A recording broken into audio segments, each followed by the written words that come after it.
नमस्कार। आप सब लोगों का स्वागत है मेरे इस चैनल में एक्सपोर्ट इंपोर्ट इंफॉर्मेशन। सबसे पहले तो मैं आपसे माफ़ी मांगना चाहता हूँ कि आज बहुत दिनों के बाद ये वीडियो मैं अपलोड कर रहा हूँ। कुछ टेक्निकल इश्यूज़ की वजह से लगभग गए 5-6 महीने मैं वीडियो अपलोड नहीं कर पाया। इसके लिए आज ये स्पेशल वीडियो आप लोगों के लिए बना रहा हूँ। अभी तक हमने एक्सपोर्ट्स इंपोर्ट्स के बारे में बेसिक जानकारी ले ली। मेरे कोई पिछले वीडियोस में आईसी कैसे निकालना है, क्या क्या डॉक्यूमेंट्स होती है एक्सपोर्ट इंपोर्ट्स में, ये हमने पार्ट 1 और पार्ट 2 वीडियो जो मैंने पहले अपलोड किए थे उसमें आप लोगों ने देखी होगी। आज हम एक नए विषय पर बोलेंगे जो ज़्यादा करके जो नया एक्सपोर्टर्स या इंपोर्टर्स होते हैं उनको हमेशा ये बात उनके सामने आती है, और वो सबसे मेन इम्पोर्टेंट जो सब्जेक्ट है वो मतलब RCMC रजिस्ट्रेशन।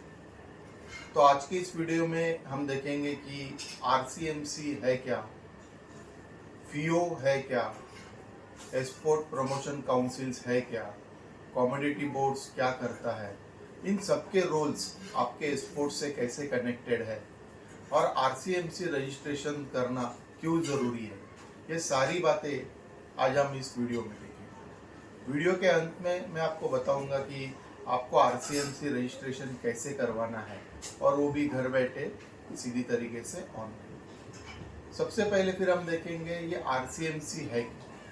तो RCMC stand for registration come membership certificate. अब ये RCMC सर्टिफिकेट जो है वो दिया जाता है FIO से, FIEO, federation of import export organisation से, या तो फिर EPC यानी एक्सपोर्ट प्रमोशन काउंसिल से, या तो फिर कमोडिटी बोर्ड से। तो सबसे पहले तो हम देखेंगे कि RCMC क्यों लेना है। तो मेरे पिछले वीडियोस में मैंने आपको बताया था कि जितने भी कमोडिटीज है, एक्सपोर्ट हो या इंपोर्ट्स हो, वो 3 कैटेगरीज में आते हैं।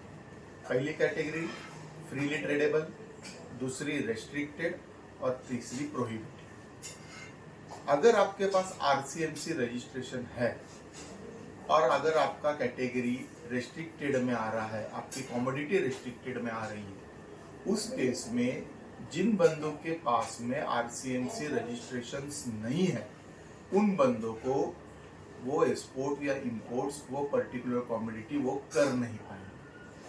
इसके लिए RCMC लिया जाता है कि जब फ्रीली ट्रेडेबल कमोडिटी हो तब की तो बात अलग है, लेकिन जब भी कभी आपकी कमोडिटी रेस्ट्रिक्टेड मोड में चली जाती है और आपके पास पूरा कार्गो पड़ा है, आप तैयारी में हो पूरे एक्सपोर्ट्स और इंपोर्ट्स के, लेकिन आपके पास अगर RCMC रजिस्ट्रेशन नहीं है तब कस्टम्स आपको अलाउ नहीं करेगी। तो ये RCMC, FIO, export promotion councils, ये सारी चीज़ें क्या है कि जितने भी एक्सपोर्ट कमोडिटीज़ है, जितने भी अलग अलग तरह के ऑर्गेनाइजेशंस है, वो टोटल अगर हम देखेंगे तो एक्सपोर्ट प्रमोशन काउंसिल्स लगभग 24 अलग अलग तरीके के काउंसिल्स हैं, और हमारे भारत में 9 कमोडिटी बोर्ड्स। अब 24 export promotion councils, 9 commodity boards, ये सारे मिलके आपको RCMC रजिस्ट्रेशंस देंगे।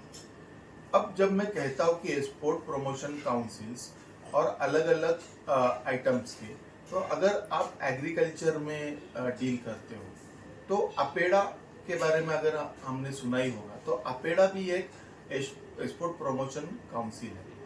अपेडा की तरह एम्पेडा यानी मरीन प्रोडक्ट्स के लिए, और ऐसे अलग अलग टाइप के अलग अलग कमोडिटी बोर्ड्स और EPCs होते हैं जो आप एक्सपोर्ट करोगे उसी कमोडिटी बोर्ड को, या तो फिर उसी जो कोई EPC है उसको आप अप्लाई करोगे आपके प्रोडक्ट्स के हिसाब से, और आप अपना RCMC रजिस्ट्रेशन करवाओगे।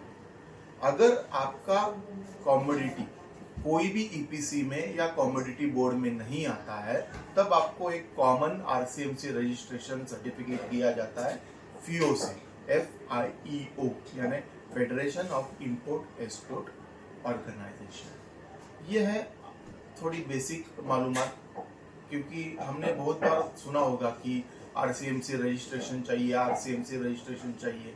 तो ये बेसिक नॉलेज सुनने के बाद में एटलीस्ट आपको पता चल जाएगा कि आरसीएमसी है क्या और क्यों आरसीएमसी हमें जरूरी है।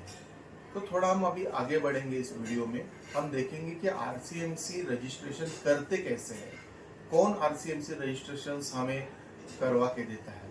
तो अगर अभी आप आरसीएमसी रजिस्ट्रेशन के लिए आए हो, इसका मतलब है कि आपके पास आईसी कोड है, आपके पास एक प्रोडक्ट है जो आप एक्सपोर्ट करवाना चाहते हो। तो आपको खाली क्या करना है कि www.dgft ये वेबसाइट पर जाना, यानी director general of foreign trade, जहाँ से आपने आपका आईसी के लिए अप्लाई किया था, वहीं पर आपको आरसीएमसी भी अप्लाई करवाना है।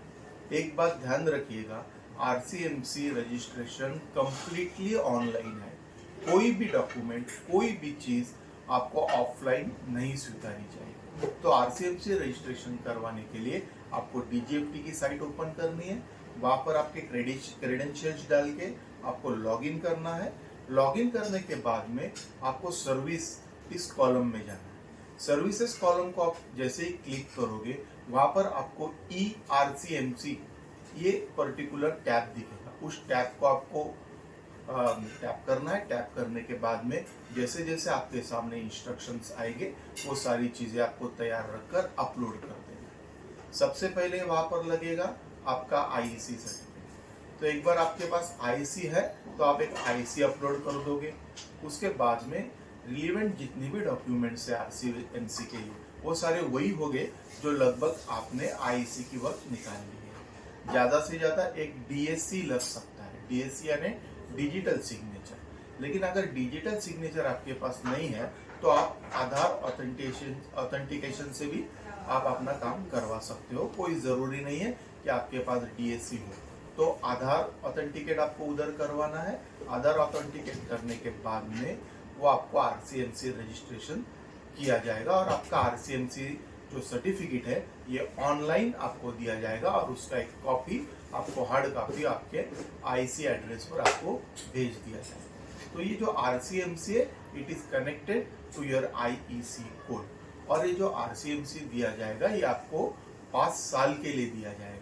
5 साल तक आप ये आपका आरसीएमसी यूज कर सकते हो। और आरसीएमसी लेने के सारे फायदे मैंने आपको बता दिए हैं। तो आज के वीडियो में इतना ही। नमस्कार।